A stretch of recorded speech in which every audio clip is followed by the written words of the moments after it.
শিক্ষা জীবনের মূল, ঝরে পড়া চরম ভুল।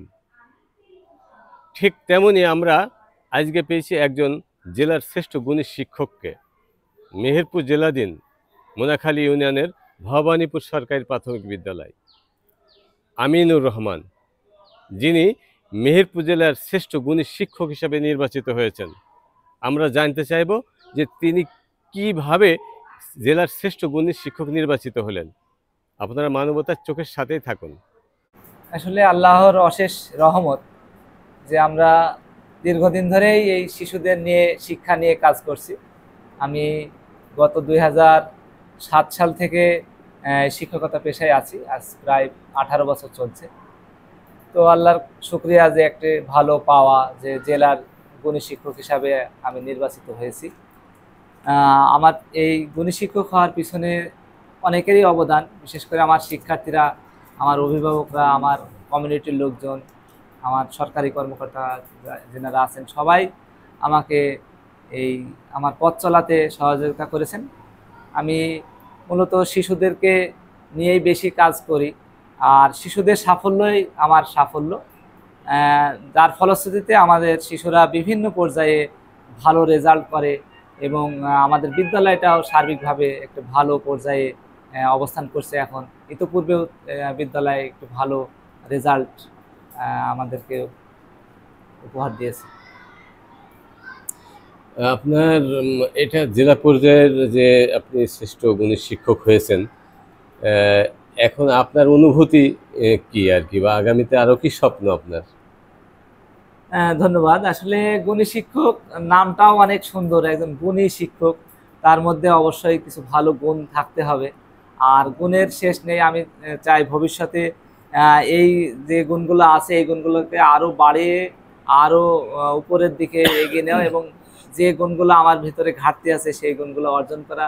যেমন শিশুদের স্নেহের সাথে লালন পালন করা, তাদের ভবিষ্যৎকে গড়ে দেওয়ার জন্য আমাদের প্রাণপণ চেষ্টা করা, বিদ্যালয়ের সার্বিক উন্নয়নের জন্য সর্বদা কাজ করা, এগুলোই আমরা প্ল্যানে রেখেছি, এবং ভবিষ্যতে আরও যেন সুনামের সহিত আমরা এই কর্মজীবন শেষ করতে পারি, শিশুদের কল্যাণে কাজ করতে পারি, সে আশা আমি রাখি।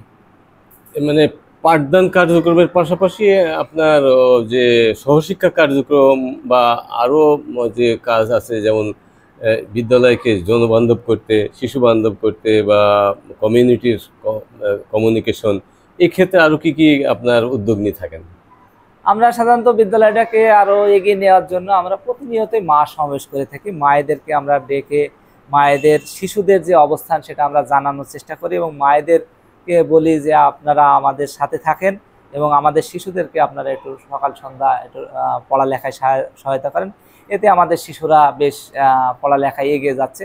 আর সহশিক্ষাকর্মী কার্যক্রম হিসাবে আমরা যে ফুটবল, তারপরে দাবা, ক্যারাম, এগুলো আমাদের আছে, এবং প্রতিনিয়তই আমরা ফুটবল খেলার চর্চা করে থাকি। আমাদের শিশুরা নিয়মিত আমাদের বিদ্যালয়ের মাঠে তারা খেলাধুলা করে, যার কারণে তাদের মন এবং শরীর দুইটাই গঠন হয়। এবং আমাদের ইতিপূর্বে খুলনা পর্যায়ে আমাদের মেয়েরা ফুটবল খেলায় অংশগ্রহণ করেছে এবং কয়েকবার জেলা এবং উপজেলায় চ্যাম্পিয়ন হওয়ার গৌরব অর্জন করেছে। আমরা তাদেরকে খেলাধুলাতেও সময় দিয়ে থাকি, যাতে আমাদের শিশুরা খেলাধুলায় আরও এগিয়ে নিয়ে যেতে পারে এবং তাদের শরীর এবং মন গঠন হয়। এই জন্য আমরা কাজ করে যাই।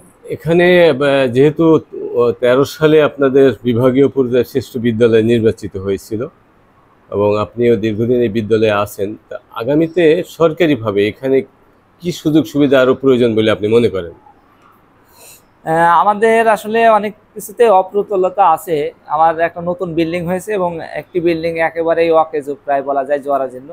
তো আমরা চাচ্ছি যে আমাদের বিল্ডিংয়ের সমস্যা আছে, শ্রেণীকক্ষের সমস্যা আছে, সেই অন্তত 3-4টা শ্রেণীকক্ষ যদি হয় তাহলে আমাদের শিশুরা ভালোভাবে বসে পাঠদান করতে পারবে, এবং আমরা যদি একাধিক রুম পাই সেক্ষেত্রে আমাদের দেখা যাচ্ছে লাইব্রেরি বা বিজ্ঞানাগার বা উপকরণ রুম এই হিসাবে আমরা ব্যবহার করতে পারবো। আর আমাদের শ্রেণীকক্ষের যে স্বল্পতা সেটা দূর হলে আমাদের শিশুদের পাঠদানও আমাদের কাছে সহজ হবে। এই জন্য আমাদের বিল্ডিংয়ের একান্তই প্রয়োজন মনে করছি, শ্রেণীকক্ষের একান্তই প্রয়োজন আমাদের। যেহেতু আপনি একজন গণিত শিক্ষক, আমরা মনে করি বা এটা একটা ঘোষণা এসেছে সরকারিভাবে, তো আমরা অনেক বিদ্যালয়েই কিছু তথ্য পাই যে এখনো ছেলেমেয়েরা রিডিং পড়তে পারে না, বাংলা বা ইংরেজি। আপনার বিদ্যালয়ে এই ক্ষেত্রে মানে অগ্রগতি কতটুকু? আমাদের যে মূল্যায়ন অ্যাসেসমেন্ট করার পর থেকে আমরা সবাই সকল শিক্ষক মিলে আমরা অভিভাবকদের সম্পৃক্ত করে কমিউনিটিকে সম্পৃক্ত করে আমরা আসলে সেই বলা যায় একটা যুদ্ধ ঘোষণা করেছি যে আমাদের সকল শিশুকে রিডিং পড়া পারতেই হবে, কারণ রিডিং না পারলে সে অন্যান্য কোনো কিছুই বইয়ের ভিতরে বুঝবে না।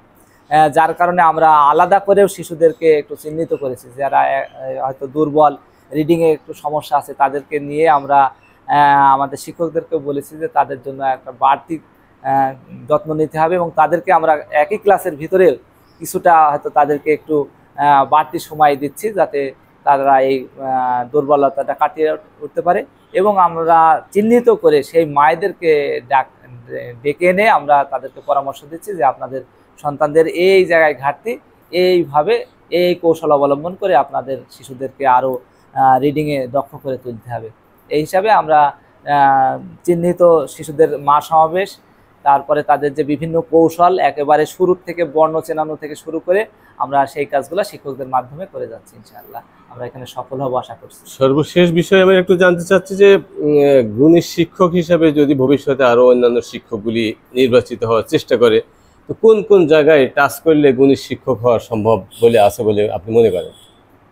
ধন্যবাদ আপনাকে। আসলে গুণী শিক্ষক হতে হলে আমার যেটা প্রথম মনে হয় 1 নম্বর পয়েন্ট, সেটা হলো নিজেকে খুব নিয়মিত হতে হবে, বিদ্যালয়ে আগমন প্রস্থানে নিয়মিত হতে হবে এবং প্রত্যেকটা কাজে আন্তরিকতার সাথে করতে হবে, এইটা একটা বিষয়।